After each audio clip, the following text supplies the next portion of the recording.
Hello बच्चों, let's read the question. So question says that bond length depend on, जो bond length है वो किस पे डिपेंड करता है। ऑप्शंस क्या आपके यहाँ पे। So that is bond order, pi bonding, state of hybridisation. तो इसके लिए सिंपल सा एक हम क्या करते हैं, कार्बन के यानी कि हाइड्रोकार्बन मॉलिक्यूल्स मान लेते हैं। मान लो यहाँ पे आपके पास एक डबल बॉन्ड है, यानी कि फिर CH है और फिर यहाँ पे एक ट्रिपल बॉन्ड भी है। तो हमने क्या क्या माना, कार्बन कार्बन में सिंगल बॉन्ड भी लिया, डबल बॉन्ड भी लिया और ट्रिपल बॉन्ड भी लिया। अब इसी में हम सारा चीज डिस्कस कर लेते हैं। अब इसमें हम क्या करते हैं, स्टेट ऑफ हाइब्रिडाइजेशन भी देख लेंगे। सबसे पहले देखते हैं बॉन्ड ऑर्डर। तो बॉन्ड ऑर्डर की बात करें तो बॉन्ड ऑर्डर हमारा क्या बन जाएगा, बॉन्ड लेंथ के इनवर्सली प्रोपोर्शनल होता है। बॉन्ड लेंथ का इनवर्सली प्रोपोर्शनल क्यों?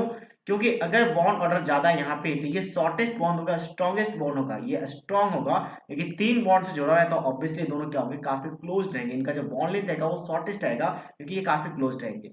बट वही सिंगल सिंगल की बात करें तो ये काफी दूर होंगे। दूर होने का रीजन क्या है, क्योंकि एक ही बॉन्ड से आपके पास जुड़े हुए हैं, सिंगल बॉन्ड है। तो सिर्फ आपका क्या होगा, यहाँ पे साइड में ओवरलैपिंग होगा, सॉरी एक्सियल ओवरलैपिंग होकर एक ही बॉन्ड बनेगा। बट यहाँ पे एक्सियल ओवरलैपिंग करके पहले सिग्मा बॉन्ड बनाती है और फिर दो दो पाई बॉन्ड बन रहा है साइड में ओवरलैपिंग से।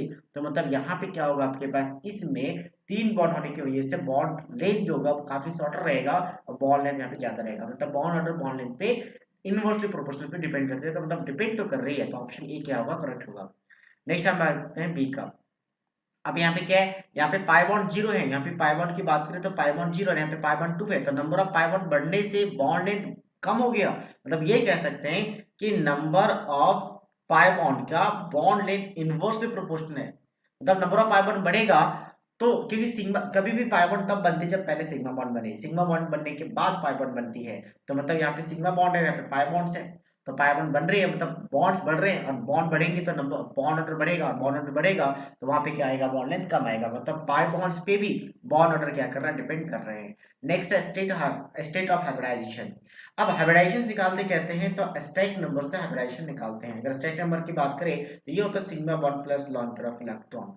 अगर sigma bond plus lone pair of electron 2 आ जाए तो हम इसे कहते हैं sp। अगर वही आपका 3 आ जाए तो हम इसे कहते हैं sp2। अगर वही 4 आ जाए तो हम इसे क्या कहते हैं, sp3। इस तरीके से निकाला जाता है।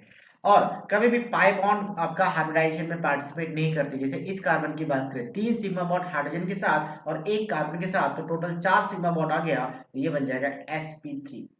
वही मैं बात करूं इस कार्बन का, तो इस कार्बन के लिए क्या होगा, इस कार्बन के लिए अगर आप देखें तो ये sp2 होगा, क्योंकि दो सिग्मा बॉन्ड लेफ्ट और राइट में और एक हाइड्रोजन के साथ 3 सिग्मा बॉन्ड, तो 3 आ गया था sp2, क्योंकि पाई बॉन्ड काउंट नहीं होते। इसकी बात करें तो ये भी sp2 क्योंकि सेम कंडीशन में है। अब ये जी बात करें तो ये sp आ जाएगा और ये आ गया आपका sp।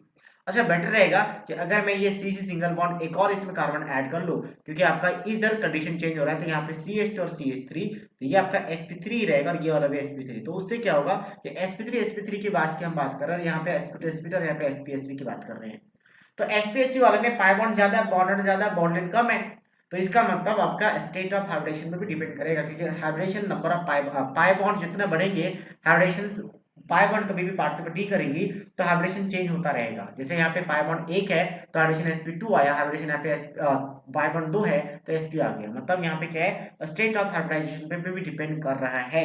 So that means option C भी क्या आ जाएगा, आंसर आ जाएगा। So that means A B C is the right answer of this question. So I hope you understood it well. All the best.